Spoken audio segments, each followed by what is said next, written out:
I mean, I understand we have the whole right and wrong thing that we work with, and it's a big part of our belief system. The right and wrong thing is really part of our cultural belief, and I think we're kind of born into that.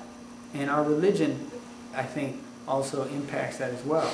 So that whatever we take information in that way, we say this is the right thing, this is the wrong thing, this is the good thing, this is the bad thing, this is the dark thing, this is the light thing, and it can be a challenge to recondition yourself to not see life dualistically. That's dualistic thinking. And it comes in and we put it in categories. But part of the reason that we did is we were conditioned into that. I don't necessarily think we were born to separate things that way. But the other perception that I can offer you to consider is seeing everything as whole. Everything is a part of the whole that exists, and it has a function within the whole. It's here for a reason. It's serving somehow.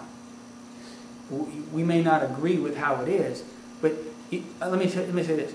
We can look like to the animal kingdom in order to understand this better. You know, the whole right and wrong thing. Because if you think about a lion, and it's attacking its prey. What do lions eat? Deers or zebra? Yeah, antelope. Buffalo. So from the lion's perspective, the lion would say that's a good thing for me to attack the antelope and kill it. But from the antelope's perspective, the antelope might say that's a bad thing. That's a really bad thing. Do you see what I'm saying?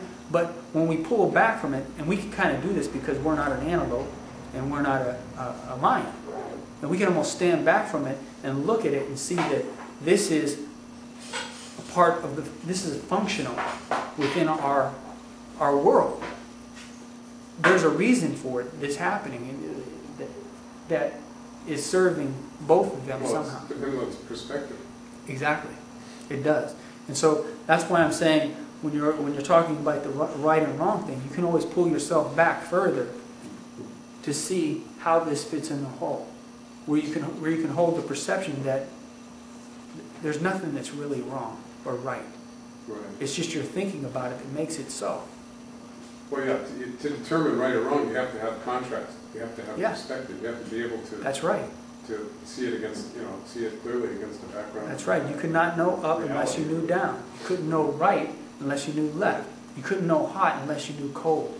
Right. Yeah, that's what gives us that. Yes. But, hot and cold is a good thing to look at it as. I think that's another good example that may help to explain this as well. Is if you think about hot water, for instance, or cold water, one is not necessarily bad or good, but they both could be bad or good at different times, right? Hot water, we could say hot water, that's a bad thing if you're going to pour it, boiling hot water, if you're going to pour that where it falls on your body, then we say it's a bad thing. But if we're using hot water to cook with, then we can say, oh, now it's a good thing. And it's the same thing with cold water. If we fell into frigid cold water, we could say that's a bad thing. But if we have a nice ice cold glass of water, do you see what I'm saying with that?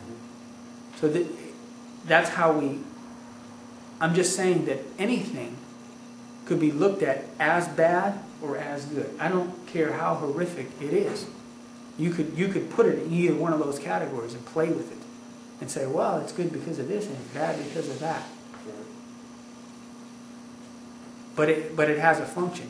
And really, whatever meaning you make up, whatever category you put it in, or whatever meaning you make up for yourself, then that's going to be the experience that you have. Does that make sense to everybody? We're making up meaning. In my opinion, that's what we're doing. But I think that's why I was telling you all about that book, Man's Search for Meaning by Viktor Frankl. I think that really points to that. But there's some people who don't believe that, and that's cool too. They think that that they're not making up. I do believe that there is some form of an absolute truth. And we all have a sense of what that is, but that absolute truth doesn't necessarily have to do with right and wrongness. You know what I'm saying? Right and wrongness is more like judgment. And absolute truth is just what is. And this is just my opinion.